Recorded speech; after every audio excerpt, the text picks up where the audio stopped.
నమస్తే, welcome to our channel. నేను మిషాల్ని. YCP హయాంలో జరిగిన లిక్కర్ స్కామ్లో సంచలన విషయాలు ఒక్కొక్కటిగా వెలుగులోకి వస్తున్నాయి. మరి ముఖ్యంగా చూసుకుంటే ఎంపీ విజయసాయిరెడ్డి ఆ విచారణలో ఆయన ఏం చెప్తారు, అన్ని విషయాలు కూడా చెప్తానని చెప్తున్నారు. అయితే ఆ విచారణకి వెళ్ళబోయే ముందు ఒక ట్వీట్ కూడా పెట్టారు. ఆ ట్వీట్లో ఏం రాశారో తెలుసుకునే ప్రయత్నం అయితే చేద్దాం. మన ముందు స్టూడియోలో ఉన్నారు అనలిస్ట్ అశోక్ కుమార్ గారు ఉన్నారు. వారిని అడిగే విషయాలన్నీ తెలుసుకునే ప్రయత్నం అయితే చేద్దాం. అశోక్ గారు నమస్కారం. నమస్తే అండి. విజయసాయిరెడ్డి ఒక ట్వీట్ పెట్టాడు. ఏంటంటే ఏం చెప్తారు దాన్ని? ఆయన చేసినటువంటి ట్వీట్ క్లియర్ కట్గా ఆయన అంతా సంస్కృతంలో ఏదైతే పద్యం ఉందో అది పెట్టాడు. ఓవరాల్గా దాని అంతరార్థం ఏమని రాశాడంటే, కర్మలను ఆచరించుట ఉండే నీకు అధికారము కలదు. అంటే నీకు కేవలం పనులు చేసేదానిపైన నీకు అధికారం ఉంటుంది, కానీ వాని ఫలితముల మీద లేదు. అధికారం ఫలితాలపైన ఉండదు, పని చేసినంత వరకే దాని రిజల్ట్ మన చేతుల్లో ఉండదని చెప్పాడు. ఇంకా నీవు కర్మఫలములకు కారణం కారాదు.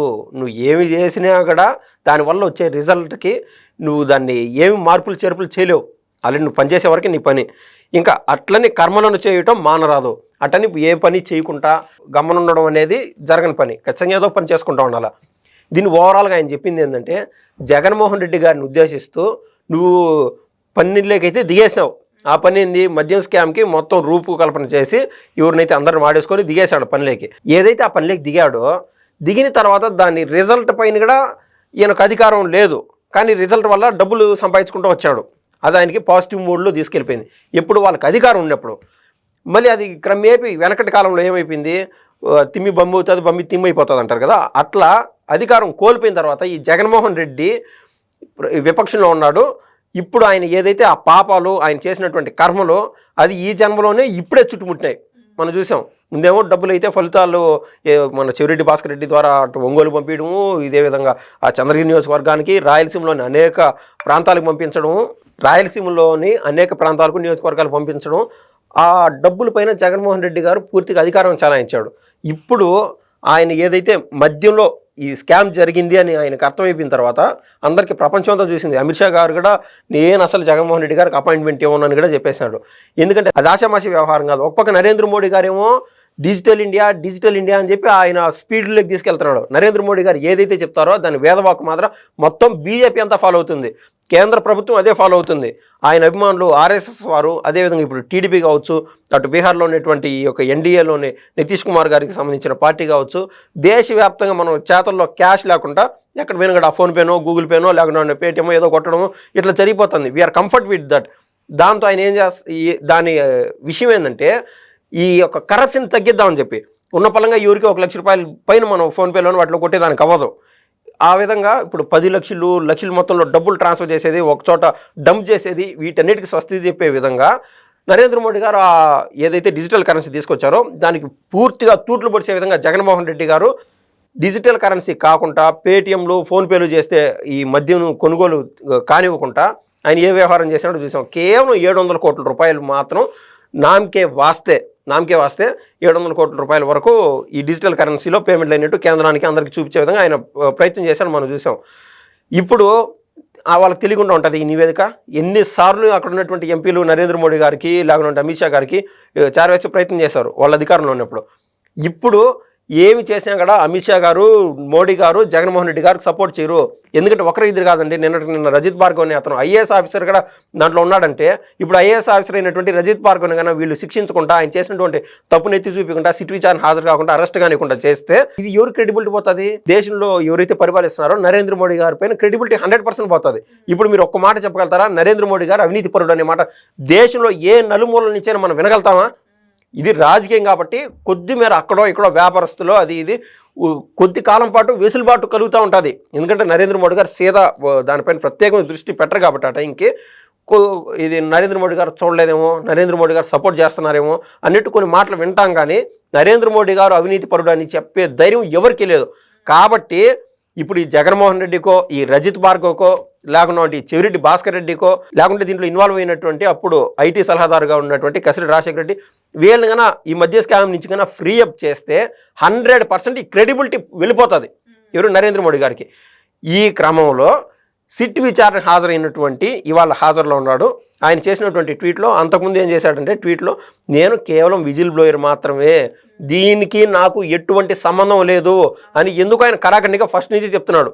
ఇంతకుముందు సిటీ విచారణ హాజరైనప్పుడు కూడా ఏం చెప్పానంటే బయటకు వచ్చి కేవలం నేను డబ్బులు ఆ రోజు కసిరెడ్డి రాజశేఖర రెడ్డికి అదేవిధంగా మిథున్ రెడ్డికి వీళ్లకు డబ్బులు మొబిలైజేషన్ కోసం ఉన్న బలంగా పెట్టుబడుల కోసం వాళ్ళు అడిగితే నేను దాదాపు 100 కోట్ల రూపాయలు 150 కోట్ల వరకు చెప్పినాడండి. 150 కోట్ల దాకా అరవిందో వాళ్ళ దగ్గర నుంచి డబ్బులు తీసిచ్చి వీళ్ళని కేవలం మీడియేటర్గా మాత్రమే ఉన్నాను. దాంట్లో ఒక 50 కోట్లు ఎంతో సెటిల్ చేశారంట. మిగిలిన డబ్బులు కూడా సెటిల్ చేయలే. ఇంకా దాని వడ్డీ డబ్బులు కూడా రావాల్సి ఉన్నాయి. ఇవన్నీ నాకు సెటిల్మెంట్ కూడా జరగలేదురా నాయన. ఇది మద్యం కుంభకోణంలో ఏదైతే వాళ్ళు డబ్బులు సంపాదించినా కూడా నన్ను ఎందుకో చిన్న చూపు చూశారు, మాకు రావాల్సిన డబ్బులు కూడా ఇవ్వలేదని చెప్పి ఆ రోజు నుంచి పగబట్టినాడు. ఎందుకంటే విజయసాయి రెడ్డి వాళ్ళ స్వయాన వాళ్ళ బిడ్డని ఎవరికైతే ఇచ్చారో వాళ్ళకి సంబంధించిందే కదా కంపెనీ, వాళ్ళు ఇబ్బందులు పడుతున్నారని చెప్పి విజయసాయి రెడ్డి ఆ రోజు నుంచి కసిపెట్టుకున్నాడు. దీంట్లో విజయసాయి రెడ్డి పాత్ర ఉండాలి అని చెప్పి సిట్ వారు అయితే నిర్ధారణకు వచ్చినట్టుగా అర్థమవుతుంది. మరి నేను అన్ని విషయాలు చెప్తానని విజయసాయి రెడ్డి చెప్తున్నారు. మరి సిటీ విషయంలో ఏం చెప్తారో మరి. ఇప్పుడు ఏదన్నా సరే అండి, ఇప్పుడు మద్యం స్కామ్ అని కాదు, ఎక్కడైనా సరే మీరే ఏదన్నా పార్టీ ఇస్తూ ఉంటే నాతో పాటు ఒక 5-6 మంది వచ్చాము. ఆ పార్టీ ఇచ్చినప్పుడు మీరు ఒకవేళ భోజనాలను లేకుండా ఉంటే ఏదన్నా సరే ఇంటికి ఏదన్నా మీకు ఒక 30,000 డబ్బులు ఇస్తామని చెప్పు. ఎందుకంటే మీరు ఒక 50 లక్షలు ఏదేంట్లోనే డబ్బులు వచ్చాయనుకోండి, చుట్టూరు నీ స్నేహితులు మేము కాబట్టి మాకు కూడా నువ్వు 30,000 నువ్వు తీసుకోరనైనా తృప్తిగా ఉండు, ఇంటికి ఎత్తుకోమో బట్టలు కొనుక్కొని నువ్వు చెప్తావేమో. దాంట్లో నేను పాత్రధారిని ఎట్లవుతాను? తీసుకున్నప్పుడు నాకు కూడా పాత్ర ఉన్నది అని చెప్పి జగన్మోహన్ రెడ్డి అండ్ బ్యాచ్ వాళ్ళు విజయసాయి రెడ్డి పైన కూడా రుద్దే ప్రయత్నం చేస్తున్నారు. అంటే ఎగ్జాంపుల్ చెప్తున్నా. ఇప్పుడు విజయసాయి రెడ్డి ఏమంటున్నాడు, నాయన వాళ్ళు చేసే పనుల్లో నేను అప్పుడప్పుడు అటెండ్ అయినాను, అంతకుమించి నాకు ఎటువంటి సంబంధం లేదు అని విజయసాయి రెడ్డి చెప్తున్నాడు. కానీ విజయసాయి రెడ్డి ఇంట్లోనూ అదేవిధంగా వైజాగ్లో కూడా మీటింగ్లు జరిగినాయి, విజయవాడలో మీటింగ్లు జరిగినాయి, హైదరాబాద్ కేంద్రంగా మీటింగులు జరిగినాయి. అసలు ప్రైవేట్ భవనాల్లో ఈ మద్యం ఏదైతే వాళ్ళు రూపకల్పన చేశారో కేవలం 17 రూపాయలకు మద్యం తయారు చేయాలా, దాన్ని 200 రూపాయలకు అమ్మాలని చెప్పి సునీల్ రెడ్డి అదేవిధంగా అనిల్ రెడ్డి వీళ్ళ కనుసనులో వీళ్ళందరినీ ఒక రూట్ మ్యాప్లో తీసుకొచ్చిన వాళ్ళు విజయసాయి రెడ్డి లేకుండానే కసిరెడ్డి రాజశేఖర రెడ్డికి అంత సీన్ ఉండదు. వాస్తవం విజయసాయి రెడ్డి ఏం చెప్పాడు, నేను జగన్మోహన్ రెడ్డికి ఈ కసిరెడ్డి రాజశేఖర రెడ్డిని నేనే పరిచయం చేశాను, పరిచయం చేయడం కూడా తప్పు అయిపోయింది, నా కర్మది అని చెప్పి విజయసాయి రెడ్డి గారు అయితే అంటున్నారు. ఈరోజు ఆయన ఎప్పుడైతే సిట్ విచారణ అయిపోయి బయటకు వచ్చి ప్రెస్ మీట్ పెడతాడో 100% జగన్మోహన్ రెడ్డి 2 కళ్ళు అప్పచెప్పి చూస్తూనే ఉంటాడు. ఎందుకంటే ఆయన చేసినటువంటి ప్రతి తప్పులోనూ విజయసాయి రెడ్డి ఉన్నాడు. ఏదో ఒక సామెత ఉంటుంది కదండి, ఇది మేనల్లుడు పుట్టుపూర్వోత్తరాలు మేనమాకు తెలియదు అన్నట్టు జగన్మోహన్ రెడ్డి గారికి అన్నీ తెలుసు విజయసాయి రెడ్డికి. ఇప్పుడు జగన్మోహన్ రెడ్డి గారిని కూడా బ్లాక్మెయిల్ చేయగలుగుతాడు ఆయన అనుకుంటే, పెద్ద మ్యాటర్ కాదు. మరి ఇప్పుడు సిట్టి విచారణలో జగన్మోహన్ రెడ్డి పేరు చెప్తారు, మరి లేకుంటే కొత్త పేర్లు ఏమన్నా వెలుగులోకి వచ్చే అవకాశం ఉంది? ఎందుకో వెనకబడినారు వీళ్ళు, ఎందుకో భయపడుతున్నారు జగన్మోహన్ రెడ్డి అంటే. అంతెందుకు జైల్లో ఉన్నటువంటి కసిరెడ్డి రాజశేఖర రెడ్డి నేను బయటికి రానంటే రాను, బయటకు వచ్చి చచ్చిపోతానేమో అంటే ఎట్లా చచ్చిపోతాను అంటే జగన్మోహన్ రెడ్డి చంపుతాడని నేను చెప్పడంలే. అంటే ఏ విధంగానో అంటే మనకు అర్థమవుతుంది దాని విషయం ఏంది, దాని డెప్త్ ఏంది అని ఆలోచన చేస్తాను. విజయసాయి రెడ్డికి నాకు 70 ఏళ్ళ పైన వయసు ఉన్నది, నేను ఎవరికి భయపడను అని ఆయన ఏమో తెగించి కూర్చున్నాడు. కానీ జగన్మోహన్ రెడ్డి గారి పేరు చెప్పడానికి ఎందుకో జంకుతున్నాడు. ఎందుకంటే సిట్ పైన ఆయనకు సంపూర్ణమైన నమ్మకం ఉన్నది, దేశంలో ఉన్నటువంటి వ్యవస్థలపైన నమ్మకం ఉన్నది. ఆ విచారణ ఖచ్చితంగా క్లియర్గా చేసి ప్రజలందరూ చూడాలా జగన్మోహన్ రెడ్డి గారు ఏ తప్పైతే చేశారో. విజయసాయి రెడ్డి మామూలుగా ప్రభుత్వంలో A2 అంటాం కదా, ఇది కేసులో కాదు, ప్రభుత్వంలో కూడా A2గా ఉన్నాడు. ఆయన్ని దూరం చేసి సజ్జల రామకృష్ణారెడ్డిని అందలం ఎక్కించి అదేవిధంగా ధనుంజయ రెడ్డి, కృష్ణమోహన్ రెడ్డి ఈ ఎవరైతే వ్యక్తిగత కార్యదర్శి ఉన్నారో లేకుంటే OSD ఉన్నారో వీళ్ళ ద్వారానే అంటే జగన్మోహన్ రెడ్డి గారు డైరెక్ట్ యాక్సెస్ ఇవ్వకుండా విజయసాయి రెడ్డిని కూడా దూరం పెట్టే ప్రయత్నం ఎప్పుడైతే చేశాడో అప్పటి నుంచి 100% హర్టుతో వచ్చాడు. అందుకే ఆయన ఓపెన్గా చెప్పినాడు, నేను A2 కాదు A2000లో ఉన్నాను, 2000 ర్యాంకుకు పోయినాను జగన్మోహన్ రెడ్డి గారి దృష్టిలో, అది ఎందుకో నాకు తెలియదు అని చెప్పి పూర్తిగా జగన్మోహన్ రెడ్డి గారితో క్లాష్గా మనకైతే అర్థమవుతుంది. ఇప్పుడు ఏది ఏమైనా కూడా అందరూ ఒక క్లారిటీ లేక కొంతమంది ఆలోచన చేస్తుంది ఏంటంటే జగన్మోహన్ రెడ్డి పేరు చెప్తారా చెప్పరా, ఇవన్నీ అనవసరం. ఇది ఏంటంటే వాళ్ళు లింకప్ చేసుకుంటున్నారు, ఎప్పుడు ఎక్కడ ఎలా ఎంత డబ్బులు మొత్తము అని చెప్పి వాళ్ళ దగ్గర కొద్దిమేర డాక్యుమెంట్స్ ఉంటాయి. వాళ్ళు క్లారిటీగా అడుగుతారు ఎంత డబ్బులు ఆ రోజు ట్రాన్స్ఫర్ అయింది, అసలు నువ్వు ఎందుకు ఇచ్చావు. ఇప్పుడు 10 లక్షలైనా అండి ఉన్నట్టు మీ బ్యాంక్ నుంచి వేరే చోట ట్రాన్స్ఫర్ చేస్తే ఆటోమేటిక్గా బ్యాంక్ వాళ్ళు హోల్డ్ పెడతారు, హోల్డ్ పెట్టే ఛాన్స్ ఉంది. వాళ్ళకి సమాధానం చెప్పాలా ఏంది అనేది, ఆ పాన్ కార్డు ఎత్తుకోమయ్యాలా. 10 లక్షలకే నీకు ఆ మొత్తంలో నువ్వు బ్యాంక్ వారికి నువ్వు ప్రూవ్ చేసుకోవాలనుకుంటే నువ్వు కోట్లు ట్రాన్స్ఫర్ అయిపోయినాయి డబ్బులు షెల్ కంపెనీల ద్వారా వీటన్నిటి ద్వారా.